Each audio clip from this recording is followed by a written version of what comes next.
Shalom. Call halal Yahweh Bashem Abashai Bashem Rakakwadash. Double honors unto the elders of GMS. Salutations to the apostles and the elders of GMS. To all my fellow laborers. To all the Akwaf, the confusion of face joined unto our ranks. To them I say Shalom. It's your brother Malcolm coming at you with another lesson. And I'd like to start with the scripture, jump right into it. And the first scripture is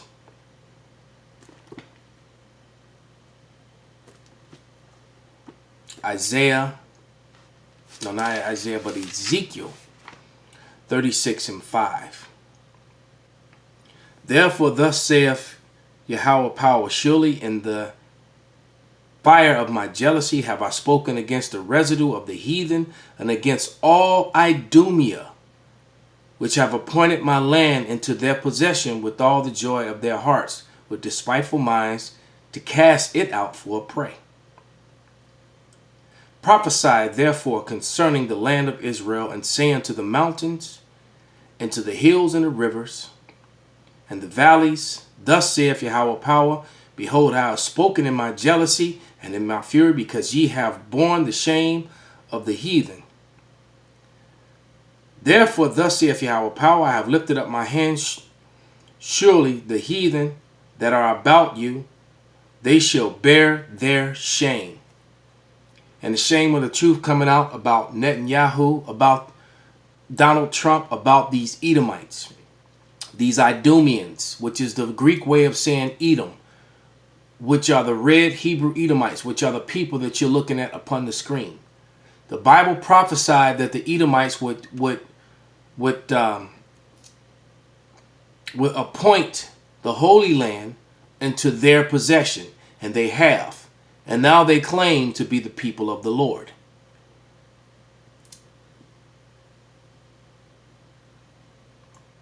Action to promote Israel's ability to defend itself and really to have a very powerful, very strong national security, which they're entitled to have. In a moment, I will sign a presidential proclamation recognizing Israel's sovereign right over the Golan Heights. The state of Israel took control of the Golan Heights in 1967 to safeguard its security from external threats. And a lot has been written about what happened in 1967 and why the war broke out, and who actually started the war and why. Now, the myth that we're told about this, or the story I should say that we're told about the 1967 war, is that once again Israel was attacked by three massive armies intending to destroy it. And once again, miraculously, we, the Israelis, prevailed.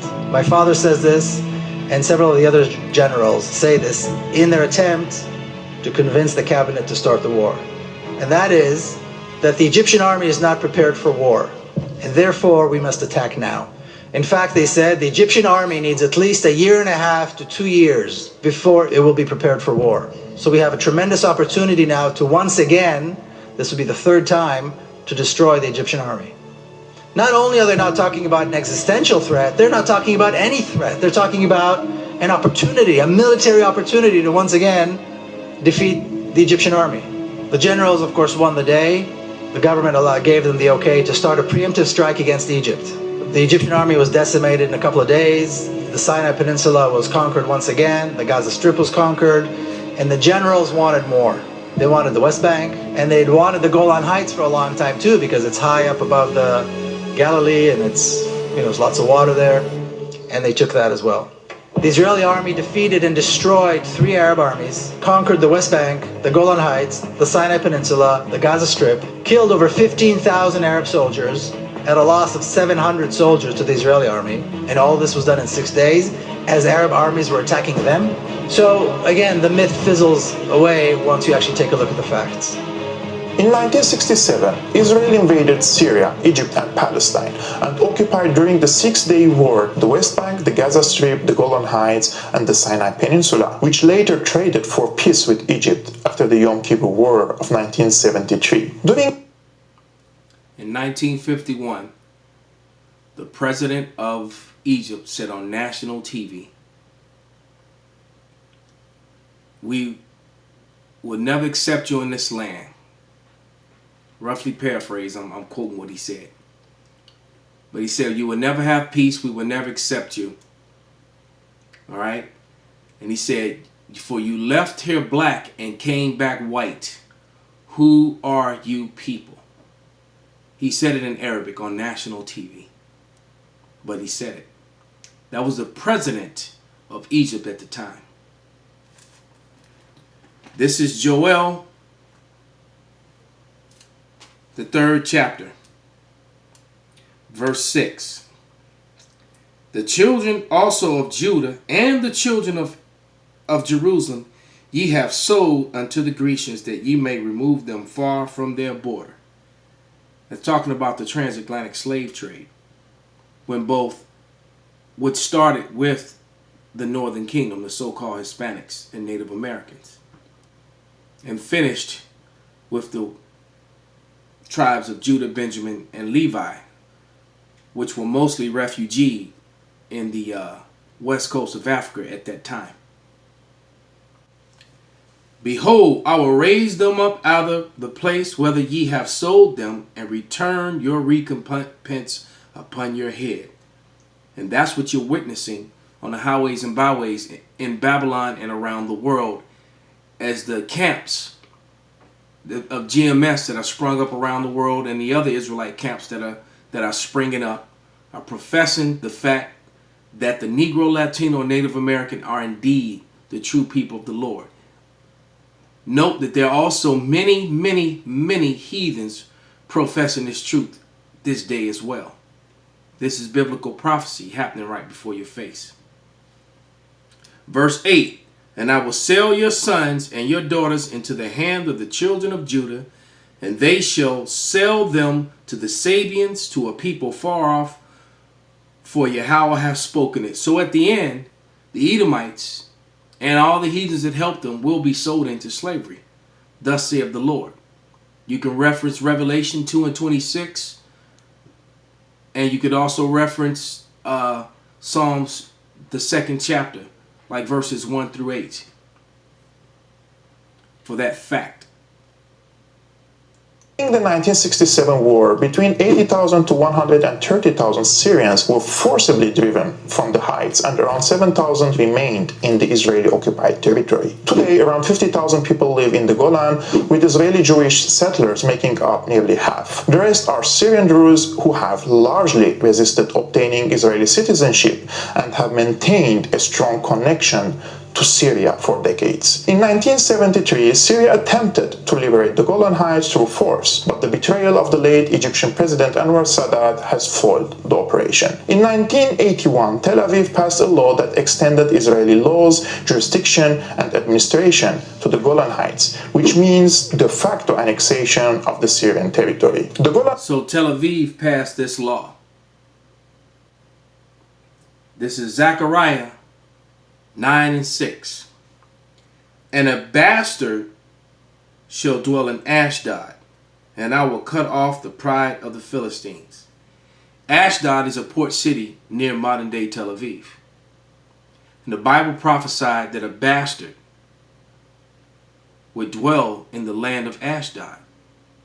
So now we have 3 prophecies in the Bible which told you that the land of Israel will be parted by heathens. And it told you that those heathens, it told you who they were. It was Ishmael, and the progenitors of the whole movement was Esau, Edom, Amalek. And the Amalekites today refer to themselves as Jewish. Golan Heights law is not recognized internationally and was declared null and void and without international legal effect by the United Nations Security Council Resolution 497 in 1981. UN Security Council Resolutions 242 and 338 also called for complete and immediate withdrawal of Israel from the Golan. The successive American administrations also referred to the Golan Heights by occupied land, but Mr. Trump wants to change this situation in favor of Benjamin Netanyahu before the embattled leaders bid for a 5th term in hotly contested elections scheduled for April 9. A big oil deposit has been found in the occupied Golan Heights with enough reserves to last Israel for decades. This potential production may reach billions of barrels, while Israel consumes 270,000 barrels per day. The American Genie Energy Company pursued the illegal oil exploration project in the occupied Golan Heights. New Jersey-based Genie Energy is digging for oil in Syria, even though it clearly violates international law under the Geneva Convention. You don't have to dig too far to find out how this genie clawed out of its oil barrel. First, the reason it violates international law. Genie Oil has been granted permits to drill in Syria, not by Syria, but by Israel. That's because they're going to dig in the region of Syria known as the Golan Heights, which is occupied by the Israelis now. That occupation itself violates international law, and the drilling specifically violates the annex to the Fourth Geneva Convention. So Israel's right to dig there is hotly contested, and yet that's exactly what's happening with Genie Oil. Now for the reasons they're getting away with it. Heading up the effort is a man named Efi Item. He's a former Israeli military commander who has said in an actual speech, "We cannot be with all these Arabs, and we cannot give up the land, because we have already seen what they do there. Some of them may be able to stay under certain conditions, but most of them will have to go." So this anti-Arab Israeli is heading the charge for Genie Oil to drill in Syria.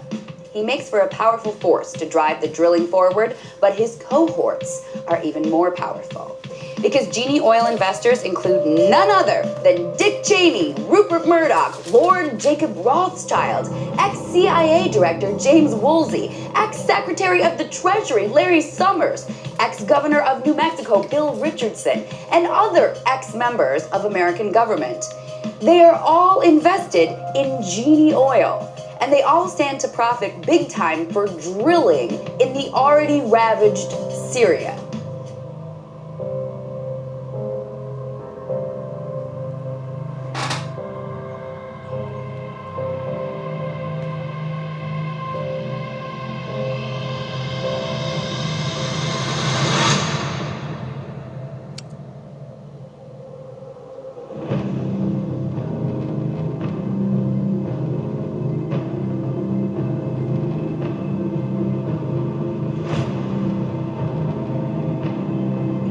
I can best handle ISIS. Believe me.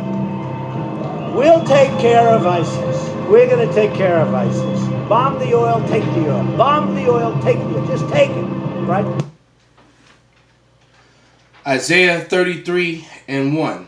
Woe to thee that spoilest, and thou was not spoiled, and dealest treacherously, and they dealt not treacherously with thee. When thou shalt cease to spoil, thou shalt be spoiled.